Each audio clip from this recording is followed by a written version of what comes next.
तुम्हालाही असा सुंदर ड्रेस शिवायचा आहे तेही साडीपासून, तर चला मग मी सांगते तुम्हाला तो कसा शिवायचा ते. तर कालच्या व्हिडिओमध्ये तुम्हाला या ड्रेसची मी पूर्ण कटिंग अगदी सविस्तरपणे स्टेप बाय स्टेप सांगितली होती. तर आजच्या व्हिडिओमध्ये आज आपण याची स्टिचिंग बघूया. तर इथे बघा मी स्टिचिंग करायला बसले आहे. त्याच्या अगोदर आपल्याला सगळ्यात अगोदर तर आपल्याला नेक रेडी करायचा आहे. त्याच्यासाठी बघा इथे पुढच्या नेकसाठी मी 8 इंचचा कॅनव्हास घेतलेला आहे. गळारुंदी आपल्याला घ्यायची आहे 4.5 इंच आणि खाली डीप घ्यायचा आहे आपल्याला 5 इंच. त्याच्यानंतर इथे बघा असा गोल राऊंड आखून घ्यायचा, कारण वरचा गळा आपण गोल ठेवणार आहोत आणि खालच्या साईडला थोडंसं कट ठेवणार आहोत. तर इथे कटसाठी तुम्ही 1/4 किंवा अर्धा इंच घेऊ शकता, याच्यापेक्षा जास्त घ्यायचं नाही. आणि डीप घेतलेला आहे 2 इंच. त्याच्यानंतर असं बघा त्रिकोणामध्ये आपल्याला इथं सरळ लाईन आखून घ्यायची आणि साईडला आपल्याला परत 1 इंच सोडून आपल्याला इथं शेप देऊन कॅनव्हास कट करून घ्यायचा आहे. इथे बघा अशा प्रकारे व्हिडिओमध्ये बघू शकता त्या पद्धतीने आपल्याला कॅनव्हास एक्स्ट्राचं ठेवून बाकीचं जे आहे ते आपल्याला इथं कट करून घ्यायचं. आता हेच कॅनव्हास आपल्याला अस्तरचा जे कपडा आपल्याला शिल्लक राहिलेला असतो ना ड्रेस कटिंग करून, तो अस्तरचा कपडा घेऊन त्याच्यावर आपल्याला स्टिक करून घ्यायचा आहे. तर त्याच्या अगोदर आपण याला ना दोन्ही साईडला हे मार्किंग करून घेऊ, म्हणजे आपल्याला शिलाई मारताना अगदी स्पष्ट दिसेल आणि बरोबर त्या मार्किंगवर आपल्याला शिलाई मारता येईल. तर इथे बघा आता पुढचा भाग मी इथं घेतलेला आहे. आता हे जे दोन्ही पार्ट आहेत ना ते आपल्याला एकाला एक जोडून घ्यायचे आहेत. तर इथं आपण फ्रंट पार्ट रेडी करत आहोत, त्यामुळे आपल्याला इथं फ्रंट पार्ट घ्यायचा आहे. इथे अस्तर आणि मेन कपडा जो आहे तो एकावर एक ठेवून आपल्याला इथं पूर्ण चारी बाजूने शिलाई मारून घ्यायची आणि एक्स्ट्राचा जो कपडा आहे तो इथे कट करून घ्यायचा आहे. आणि इथे आपल्याला पलटी करायचं नाही, त्यामुळे जो आपला मेन कपडा आहे त्याच्या उलट्या बाजूवर अस्तर ठेवून आपल्याला इथं चारी बाजूने शिलाई मारून घ्यायची आहे. तर इथे बघा मी अस्तरला शिलाई मारून घेतली आणि साईडचा जो एक्स्ट्राचा कपडा होता तो पण इथे कट करून घेतला. त्याच्यानंतर इथे बघा बरोबर मधोमध आपल्याला इथं फोल्ड करून घ्यायचं, मध्ये एक नॉच मारून घ्यायचा, कारण आपल्याला ह्या पार्टचा जो आहे तो मध्य काढायचा आहे. कारण कॅनव्हास लावण्यासाठी आपल्याला याचा मध्य काढणं गरजेचं आहे, नाहीतर एकदम हा तो एक सुळसुळीत कपडा असतो आणि खूप इकडे तिकडे सरकतं. त्याच्यामुळे याचा अगोदर मध्य काढून घ्यायचा आणि नंतरच आपल्याला याच्यावर कॅनव्हास लावून घ्यायचा आहे. तर इथे बघा अशा प्रकारे फोल्ड करायचं आणि त्याच्यानंतर चॉकने आपल्याला त्याच्यावर मार्किंग करून त्याचा मध्य काढून घ्यायचा आहे.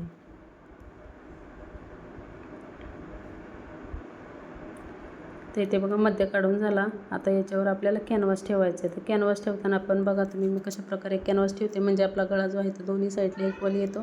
जो आपण नॉच दिलेला होता ना तो बरोबर एकावर एक ठेवून घ्यायचा आणि बरोबर आपल्याला मधोमध एक शिलाई मारून घ्यायची, म्हणजे आपला जो कॅनव्हास आहे तोही इकडे तिकडे सरकत नाही आणि जो खालचा भाग आहे ना आपला मेन फॅब्रिकचा तो देखील इकडे तिकडे अजिबात सरकत नाही. तर इथे बघा आपण जे पेनने निशाण केलेलं होतं ना बरोबर त्या निशाणावर इथं शिलाई मारून घ्यायची आणि जसं निशाण केलं आहे अगदी तशी शिलाई मारायची, म्हणजे आपला जो गळ्याचा शेप आहे तो एकदम परफेक्ट असा येतो. आणि जिथे कॉर्नर असतात तिथे आपल्याला सुई आतमध्ये घुसून ठेवायची आणि नंतरच कपडा फिरवायचा, म्हणजे जो कोना असतो ना तो व्यवस्थित असा निघतो. तर इथे बघा पूर्ण शिलाई मारून झाली. त्याच्यानंतर आता कट करताना बघा आपल्याला आतमध्ये 1/2 इंच एवढं कॅनव्हास ठेवायचं आहे, म्हणजे जास्त ठेवायचं नाही, अगदी थोडंसं 1/2 इंच एवढं ठेवायचं आहे. नंतर कट मारून घ्यायचे. कट मारताना आपली शिलाई कटली जाणार नाही याचं ध्यान ठेवायचं आणि सगळीकडे जवळजवळ आपल्याला व्यवस्थित असे कट मारून घ्यायचे आहे, जेणेकरून आपल्याला पलटायला सोपं जातं आणि गळासुद्धा ताणल्यागत होत नाही, व्यवस्थित अशी फिनिशिंग येते आपल्या नेकला. तर आता बघा कट मारून घेतले. आता आपण याच्यावर दाब शिलाई मारून घेऊ. तर दाब शिलाई मारताना वरचा आपला जो गोल गळा आहे ना तिथपर्यंतच आपल्याला दाब शिलाई मारता येते, कारण पुढे या कोना वगैरे आहे त्याच्यामुळे तिथं आपल्याला दाब शिलाई मारता येत नाही. तर वरचा गोल गळा आहे तिथंच आपल्याला दाब शिलाई मारून घ्यायची. आणि आता हे जे पूर्ण कॅनव्हास आहे ना ते आतल्या साईडला टाकायचं आहे. त्याचे कोने जे आहेत ते व्यवस्थित सुईने पिनाने कशाने इथं ते कोण आहे तो व्यवस्थित काढून घ्यायचा आणि एक प्रेस मारून घ्यायची, म्हणजे जो आपले गळा आहे तो व्यवस्थित असा सेट होतो. तर इथे बघा खूप सुंदर असा पुढचा गळा आपला इथं बनवून रेडी झालेला आहे. आता पाठीमागचा गळा कसा तयार करायचा आहे ते मी सांगते. जे आता पाठीमागचा गळा आपण पलटणार आहोत. तर आता खालचं जे मेन अस्तर आहे ना आपलं मेन कपडा आहे ना साडीचा तो सरळ ठेवलेला आहे. तर इथे बघा गळ्याला शिलाई मारून घेतली, छोटे छोटे कट मारून घेतले आणि त्याच्यानंतर आता आपल्याला चारही बाजूने शिलाई मारून जो एक्स्ट्राचा कपडा आहे तो कट करून घ्यायचा. तर इथे बघा पाठीमागचा भागसुद्धा मी इथं रेडी करून घेतलेला आहे. आता आपल्याला शोल्डर जोडायचे आहेत. तर शोल्डर जोडताना बघा आपण जे पुढचा गळ्याचं कॅनव्हास तयार केलेलं होतं ना ते पुढं ठेवायचं, त्याच्यानंतर पाठीमागचा भाग त्याच्यावर ठेवायचा आणि कॅनव्हास जे आहे ते पाठीमागच्या भागावर ठेवून घ्यायचं. तर इथे बघा व्हिडिओमध्ये तुम्हाला दिसते त्याप्रमाणे आणि अर्धा इंच एवढं मार्जिन सोडून आपल्याला इथं शिलाई मारून घ्यायची आहे आणि व्यवस्थित लॉक करून घ्यायचं. त्याच्यानंतर असं कॉर्नरला जो जाड कपडा असतो ना गळ्याच्या तिथे थोडासा कट करून घ्यायचा, म्हणजे पलटी करायला आपल्याला सोपं होतं आणि शोल्डरच्या तिथं जास्त जाड कपडा पण शिल्लक राहत नाही. तर तो कट करून घ्यायचा. त्याच्यानंतर इथे बघा दुसऱ्या शोल्डरला देखील मी शिलाई मारून घेतली. आता आपल्याला हे सरळ करून घ्यायचं आहे. इथे बघा अशा प्रकारे सरळ करून घ्यायचं आणि एकदम परफेक्ट फिनिशिंगमध्ये आपला शोल्डर इथे जोडून तयार होतो. बघू शकता खूप सुंदर फिनिशिंगमध्ये इथं आपला शोल्डर जोडून तयार झालेला आहे. आता आपल्याला इथं हात लावून घ्यायचे आहेत. तर फुल स्लीव्ज होत्या आपल्या म्हणजे 22 इंचाच्या. तर ते मी तुम्हाला कटिंगमध्ये सांगितलेलं आहे. जर तुम्ही याची कटिंग बघितली नसेल तर सगळ्यात अगोदर कटिंग बघा, कारण कटिंग बघितल्याशिवाय तुम्हाला स्टिचिंग अजिबात समजणार नाही. त्यामुळे याचा कटिंगचा प्रॉपर व्हिडिओ आहे, तो तुम्ही नक्की चेक करा. ओके, त्याची लिंक मी तुम्हाला डिस्क्रिप्शन बॉक्समध्ये देते, नक्की चेक करा. तर इथे आपल्याला बाही जोडायची आहे. तर बाही जोडताना पण आपल्याला एक गोष्ट लक्षात ठेवायची असते, बाहीबरोबर मधूनच आपल्याला जोडायला चालू करायची. जर मधून जोडता येत नसेल तर ह्या व्हिडिओमध्ये मी तुम्हाला दाखवलेला आहे. जो आपला मधला कट असतो ना तो बरोबर शोल्डरच्या तिथे ठेवायचा, चेक करायची बाही बरोबर आहे का, आणि नंतर मग आपण एका साईडने जोडायला चालू करायचं. खूप साऱ्या व्हिडिओमध्ये मी तुम्हाला सांगितलेलं आहे की बाही कशी जोडायची. तर इथे बघा आपली बाही जोडून झालेली आहे. त्याच्यावर डबल शिलाई मारून घ्यायची. ओव्हरलॉक असेल तर ओव्हरलॉक करून घ्यायचं, म्हणजे आपल्या ड्रेसला फिनिशिंग देखील खूप सुंदर अशी येते. तर मी इथं ओव्हरलॉक करून घेते दोन्ही हात जोडून झाल्याच्या नंतर. तर इथे बघा बाही जोडून झाली. आता बॉटमला फोल्ड करायचं आहे. तर बॉटमला असं अगोदर एक घडी आणि नंतर परत एक अर्धा इंचाची घडी टाकून डबल फोल्ड करून आपल्याला इथं शिलाई मारून घ्यायची आहे. तर बघा फिनिशिंगमध्ये आपलं एक बाही इथं जोडून झालेली आहे. आता दुसरी बाही मी इथं जोडून घेते. ओके, तर दोन्ही बाही जोडून घेतल्या मी इथं. तर आता बघा मी खालचा जो घेर आहे ना अस्तरचा तो घेतलेला आहे आणि खालच्या साईडला पण जसं आपण हाताला फोल्ड केलं होतं सेम त्याच पद्धतीने बॉटमला इथं फोल्ड करून घेतलेला आहे. आता आपल्याला या अस्तरवर आपण जो मेन घेर कट केलेला होता ना साडीचा तो घ्यायचा आहे. तर इथे बघा आपल्याला जो घेर आहे ना तो व्यवस्थित त्याच्यावर ठेवायचा आहे आणि आपण थोडासा मोठा घेर याच्यासाठी कट केलेला होता, कारण की जेव्हा आपण अंब्रेला चा घेर कट करतो ना त्यावेळेस एकदम मधोमध ना थोडेसे आपल्याला प्लेट्स दिसत नाहीत. तर त्याच्यासाठी छोटेसे 1-2 प्लेट आपल्याला इथं घ्यायचे आहेत. त्यात बरोबर आपण मधोमध आलं ना तिथं आपल्याला 1 इंचाची प्लेट आणि 2 इंचाचं परत अंतर सोडून तिथं आपल्याला परत 1 इंचाचे असे 2 प्लेट घ्यायचे आहेत. अशा प्रकारे हा घेर देखील आपला इथं जोडून झालेला आहे. तर बघू शकता या 2 प्लेट अशा प्रकारे दिलेल्या आहेत. त्याच्यामुळे ना घातल्याच्या नंतर सगळीकडे आपल्याला एकसारखा घेर दिसतो, खूप सुंदर असा. तर सेम याच पद्धतीने आपल्याला दुसरा घेर जो आहे ते देखील इथे जोडून घ्यायचा आहे.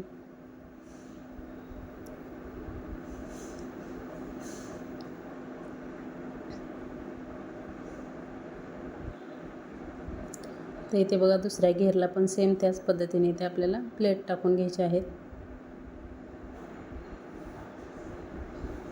ते बऱ्याच मैत्रिणींनी शिवला असेल बघा अंब्रेलाचा अनारकली किंवा कुठलाही आपण अंब्रेला मध्ये कट करतो ना त्रिकोणी घडी टाकून, त्यावेळेस मध्ये आपल्याला थोडासा घेर कमी दिसतो. त्याच्यामुळे अशा प्रकारे 2 ज्या प्लेट्स आहेत त्या टाकून घ्यायच्या, म्हणजे सगळीकडे आपला सारखा घेर दिसतो.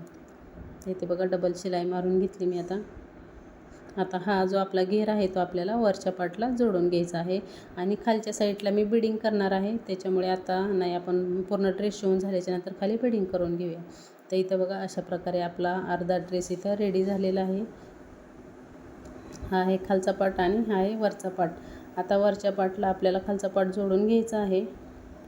तर त्याच्या अगोदर बघा इथं वरचा पार्ट आपण घेऊया आणि व्यवस्थित असं 4 फोल्डमध्ये याची घडी करून घ्यायची आणि कमरेच्या साईडला आपल्याला बघा इथं 1.25 इंच वरती घेऊन आपल्याला इकडं थोडंसं कट करून घ्यायचं आहे, म्हणजे आपला जो साईडचा पार्ट आहे ना तो लटकल्यासारखा होत नाही. तिथे बघा 1.25 इंच मार्किंग करून घ्यायचं आणि असं 3 ते 4 इंचापर्यंत असं क्रॉस घेऊन आपल्याला कट करून घ्यायचं आहे, म्हणजे आपला ड्रेस जो आहे तो खूप सुंदर असा तयार होतो. त्याच्यानंतर कमरेचा चौथा भाग आणि 2 इंच आपण शिलाई मार्जिन ठेवलं होतं ना तेवढं ठेवायचं. बरोबर असेल तर ठीक आहे, थोडंफार कमी जास्त झालं असेल तर तिथं आपण कट करून घ्यायचं.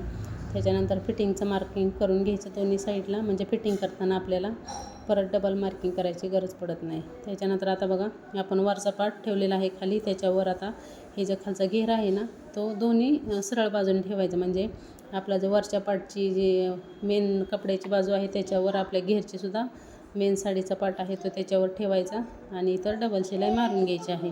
म्हणजे दोन्ही आपलं पार्ट आहेत ते एकावर एक सरळ बाजूने ठेवून जोडून घ्यायचे. तर बघू शकता खूप सुंदर असा फिनिशिंगमध्ये आपल्याला हा पार्ट जोडून झालेला आहे. सेम त्याच पद्धतीने आपल्याला पाठीमागचा भाग आहे ना तो देखील असाच जोडून घ्यायचा आहे.